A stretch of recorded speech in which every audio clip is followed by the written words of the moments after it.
Talofa lava, this is Pacific Waves from RNZ Pacific. I'm Susana Suisuiki. Coming up, very important to Tuvalu because fossil fuel is the main contributor. Australia's Prime Minister describes the treaty with Tuvalu as groundbreaking, but others aren't so sure. Also, for me and my family, we can't leave this island. We love to stay in our island. Fiji's outer island community are reluctant to leave despite climate change threatening their home. And later on, a Pacific aid map shows China have reduced spending in the region. But first, schools in Fiji will be closed Tuesday and Wednesday this week as a tropical depression approaching the country is expected to develop into a cyclone overnight. Parts of Fiji are already on gale alert as the depression east of the Solomon Islands is expected to develop into a cyclone and continue towards the Fiji Island group. Fiji Met Service forecaster Sefo Daravovinaka says it's expected to reach Category 3 strength with average wind speeds surpassing 119 kilometers per hour. One moment with the group on storm alert, parts of western, northern, southern Viti Levu, Vatulele, Kandavu and nearby smaller islands.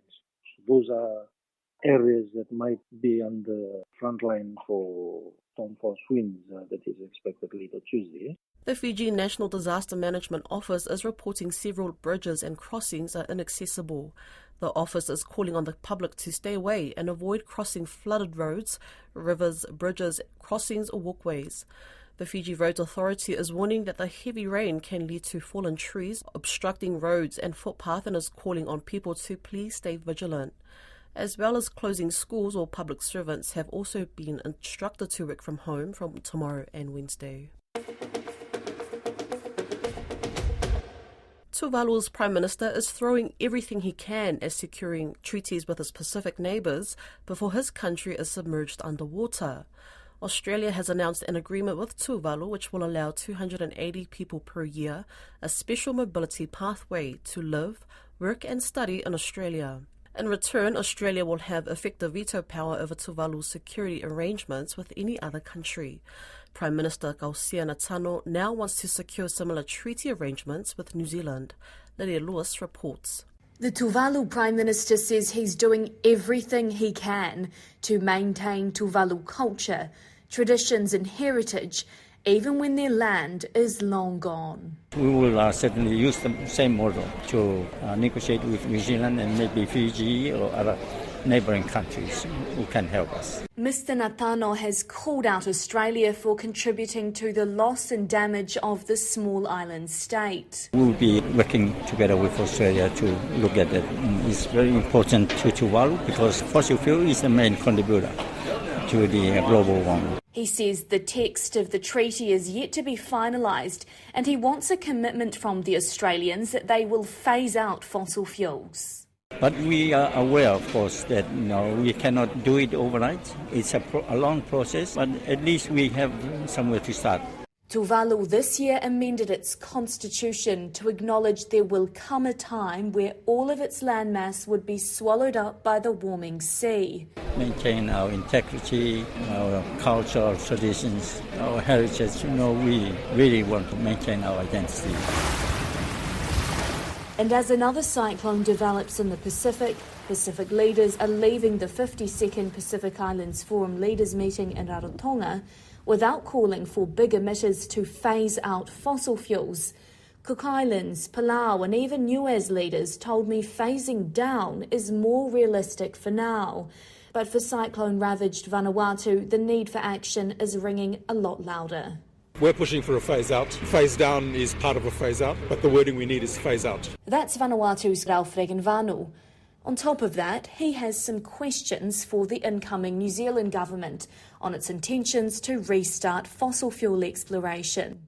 Well, we call on them not to do it, to be in line with Paris, in line with 1.5 degree target. The science says you cannot do new fossil fuels. And another issue he wants to address is climate financing. The climate finance gap is huge. Mr Regenvanu says the high emitters especially need to contribute to help the most vulnerable countries. The incoming chair of the forum, Tonga Prime Minister Huakava Meiliku, agrees, Siossi Sovaleni says climate financing will be the main agenda item when leaders meet next in Tonga. So we need some kind of facility that we can easily access to actually provide that crisis mode support for some of the Pacific countries. A very real need for Tuvalu, staring down the prospect of losing their land, their home and identity. That is the only solution that we are looking at, to cut off the gas emissions, reduce the production of fossil fuel and coal, and of course put in more funds to the adaptation so that we can continue to develop Tuvalu to a level where the citizens are confident they can continue to live in Tuvalu. It's a request that on the surface sounds so simple, to be able to live. His words echoed throughout Rarotonga, but have not yet penetrated the pockets of the world's biggest polluters.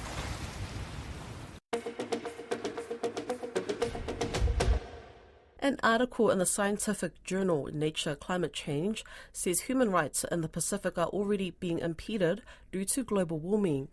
It comes as cultural practices are being lost in Vanuatu and sea level rise is threatening communities in Fiji. Caleb Fotheringham has the story.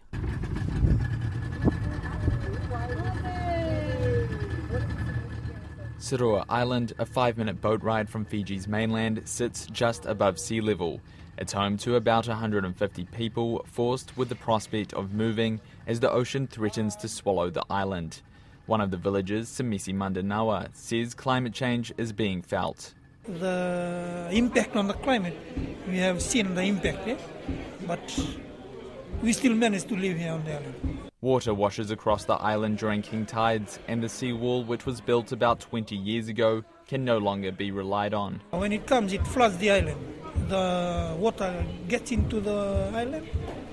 We have been experiencing some flooding in the island. We see the water going right into the island. Yeah, and we have seen some damages to the on the shoreline. Yeah, the soil get washed away.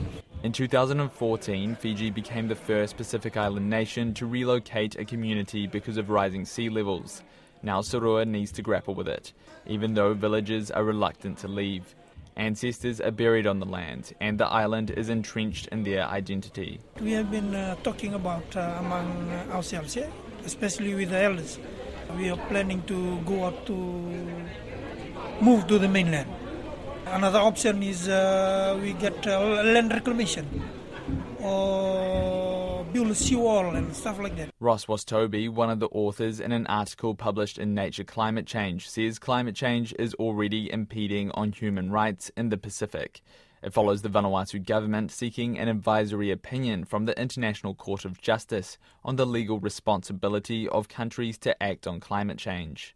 Vanuatu people are already experiencing loss and damage to their fundamental human rights. The most severe damage is essentially the rights to Vanuatu people to have a healthy environment. The article says cultural practices in Vanuatu are being lost, like traditions associated with the yam harvest because of variability in growth times.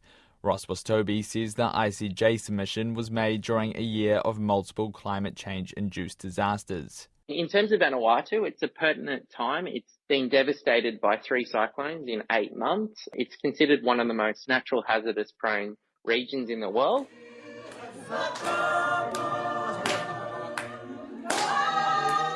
Back on Sarua, another villager has staunchly ruled out on relocating and believes her island will continue to survive, calling it a floating island. For me and my family, we can't leave this island. We love to stay in our island. But in our heart, we know that's nothing going to happen to our island. The advisory opinion from the world's top court on climate change and human rights will likely be formed early to mid-next year. The latest Pacific aid figures from the Lowy Institute reveal it's been a record-breaking year in terms of project commitments, with over 51 donors pledging around $5.5 billion to the region. Its updated 2023 Pacific aid map also shows China continuing to decrease its aid spend in the region, contrary to mainstream media narratives of Beijing's largesse in the region. One concern noted by the Institute is that donors are giving out less grants and more loans, which it flags as something to keep an eye on, given the already high levels of debt among countries in the region coming out of the pandemic.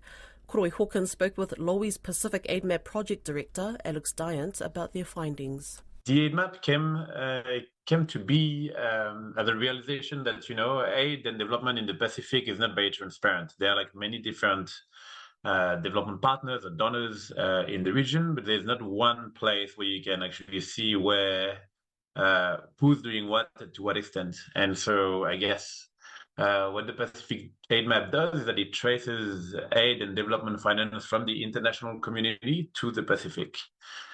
So we're tracing what more than 80 development partners are doing in the region, and those include, the traditional, what we call the traditional donors, such as Australia, New Zealand, the United States, France. We're also looking at the multilateral development bank, like the ADB and the World Bank, but we're also looking at like what the non-traditional donors are doing, like China, like Taiwan, like like Russia.